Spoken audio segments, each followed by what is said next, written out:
Hello everyone and welcome back to grow with professor ji. I hope you are doing well. आज की जो हमारी video है that is about AIIMS Rishikesh PhD 2025 session.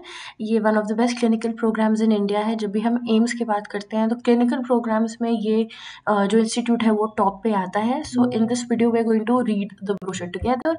Before getting ahead into the video, channel को subscribe कर दो, bell icon press कर दो और इस वीडियो को लाइक कर दो ताकि आप कोई भी update regarding research and PhD opportunities आप इस चैनल से मिस नहीं करो। तो वेबसाइट पे ये ब्रोशर आपको दे रखा है, इसको साथ में एक बार रीड कर लेते हैं। This is the first page. Now let's come to the important deadlines here. सबसे पहले यहाँ पे बता रखा है कि 5 दिसंबर को जो आपको ब्रोशर था वो ऑनलाइन अपलोड हो गया था।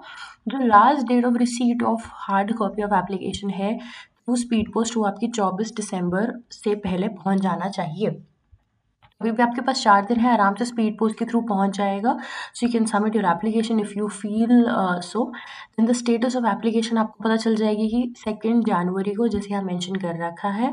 उसके बाद last date for submission of required documents for the regularization of rejected application. ये उनके लिए है जिनकी भी एप्लीकेशन रिजेक्ट होगी, उनको 4 जनवरी से पहले अपना रिक्वायर्ड डॉक्यूमेंट्स भेजना होगा। देन कम्स एडमिट कार्ड कब तक आएगा, वो 7 जनवरी तक आएगा। रिटन टेस्ट जो है वो आपका 11 जनवरी को है। We going to discuss what is the syllabus and क्या आपका एग्जामिनेशन पैटर्न है। Then the expected date of your result for the entrance is 13th। जो आपका इंटरव्यू होगा या क्लिनिकल असेसमेंट राउंड होगा that is going to be on 14th January and the final result of your this PhD admission is going to be released around 20th December. Oh sorry 20th January. So let's get ahead इसमें और देख लेते हैं क्या charges है। All applicants की फ़ी charge जो आपकी है वो है 2000 plus transaction charges. If you are from the SC ST और EWS background it's going to be 1600 plus transaction charges and for PWD category it is exempted. Now let's understand what does the examination pattern look like. ये आपका basically या computer based या hard copy test होने वाला है। 90 minutes का ये आपका होगा जिसमें स्टेज 1 एंड 2 दोनों इसमें इंक्लूडेड है। देन कम्स कि आपकी डेट जो है वो 11th जनवरी को आपका टेस्ट होगा and it's going to be in AIIMS Rishikesh only. आपको वहाँ पर जाके ये एंट्रेंस देना है। Then the number of shift is only 1। 9 बजे आपको रिपोर्ट करना है, 10 से 11:30 आपका एग्ज़ाम होगा 1.5 घंटे का। इंग्लिश में आपके क्वेश्चंस होंगे, it is going to be objective type, basically MCQs होंगे इसमें।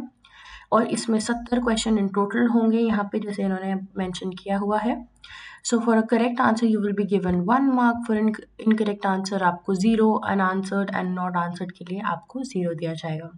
Number of candidates called for stage 3 basically 3 times होंगे for the seats that are basically advertised here. फिर इन्होंने बता रखा है कि टाइल्स कैसे सॉल्व होते हैं according to the age, date of birth. Old candidate will get the preference over the younger one. यहाँ पे इन्होंने मेंशन किया हुआ है कि जिनकी एज ज़्यादा होगी उनको प्रेफरेंस दी जाएगी over the younger candidate. Now let's look at the seats and the departments here for the 2025 intake. तो यहाँ पे 9 in total you can see departments हैं यहाँ पे और इनमें सीट्स यहाँ पे बता रखी हैं। So in total AIIMS Rishikesh is taking 10 candidates this cycle for the Jan 2025 cycle. And यहाँ पे सीट्स का भी इन्होंने जो है बहुत अच्छे से क्लैरिफिकेशन आपको यहाँ पे दे रखा है, क्या स्पेसिफिक क्वालिफिकेशन चाहिए, क्या गाइड है, कितनी सीट्स और क्या डिपार्टमेंट है। So let's scroll further to understand. यहाँ पे देख सकते हैं पीडियाट्रिक्स, फिजियोलॉजी, साइकियाट्री, यहाँ पे सारी इन्फॉर्मेशन आपको दे रखी है कि अगर आप मेडिकल कैंडिडेट्स हो तो आपके लिए ये होना चाहिए, अगर आप नॉन मेडिकल कैंडिडेट्स हो तो आपके पास MSc होनी चाहिए। And similarly for psychiatry you can see here MSc in psychology और MPhil इन CP और PSW, या आपके पास MPH होना चाहिए with MBBS, MSc nursing etcetera. Masters level basically आपका एटलीस्ट होना चाहिए। देन लेट्स अंडरस्टैंड यहाँ पे एक इम्पॉर्टेंट नोट जो है, limited institutional fellowships are available for meritorious students and will be awarded as per the institute rules. Decisions regarding award of institutional fellowship will be decided by the committee in the entrance exam and will be considered final. ठीक है, तो ये भी इन्होंने यहाँ specify कर रखा है। उसके बाद यहाँ पे देख लेते हैं कि एक इंडिविजुअल सिर्फ एक ही डिपार्टमेंट में अप्लाई कर सकता है। Eligibility will only be for seats in the department and project they have applied for. Obviously जिसमें आप अप्लाई कर रहे हो सिर्फ उसी के लिए आपको काउंट किया जाएगा। Seats will be allocated in order of their merit in the exam, merit basis पे ही यहाँ पे रिजल्ट रिलीज होगा. Successful candidates will be subjected to eligibility criteria of respective project before submission. PhD scholars are required to make their own arrangement for stay. ये आपको general information इन्होंने दे रखी है. They are also required to identify source of funding support for their research work, as institute is not bound to support PhD scholars for their stay, salary, research funding. तो आपको basically बताना पड़ेगा कि अगर आपको कहीं से फंडिंग लेनी है, so what is going to be your support, वो आपसे इंटरव्यू में पूछेंगे. So you have to do a bit of your own research also. Then the decision of the institutional review board will be considered final. Obviously, ये सब इन्होंने information यहाँ दे रखी है. Now let's understand what is the eligibility criteria. सो यहाँ पे at least one of the following qualifications आपकी होनी चाहिए. या तो आपके पास ये होना चाहिए, MBBS होना चाहिए with minimum of 55 aggregates. So this is basically for medical candidates जिनका मेडिकल बैकग्राउंड है, वो MD, MS, MBBS, MH ये सारी चीज़ें उनकी होनी चाहिए as eligibility. For non medical candidates basically आपके पास MSc, M-Biotech, M.Tech, M.Com, MB, MPH ये सारी डिग्रीज आपकी यहाँ पे कंसिडर होएंगी, इसमें कोई प्रॉब्लम है नहीं. Then if you are a working candidate you have to get NOC from your head of institute. उसको साइन होना चाहिए, आपका साइन उस पर होना चाहिए. And all of these things are mentioned here. इसके अलावा ये सारा बहुत जनरल इन्फॉर्मेशन है about the PhD program here. So if you think so, you want to get to understand firstly होता क्या है प्रोग्राम में, you can read here. फिर उन्होंने ड्यूरेशन ऑफ द कोर्स बता रखा है, 3 years मिनिमम होता है, 6 years मैक्सिमम होता है. उसके बाद इन्होंने यहाँ पे अब आपको सिलेबस दे रखा है.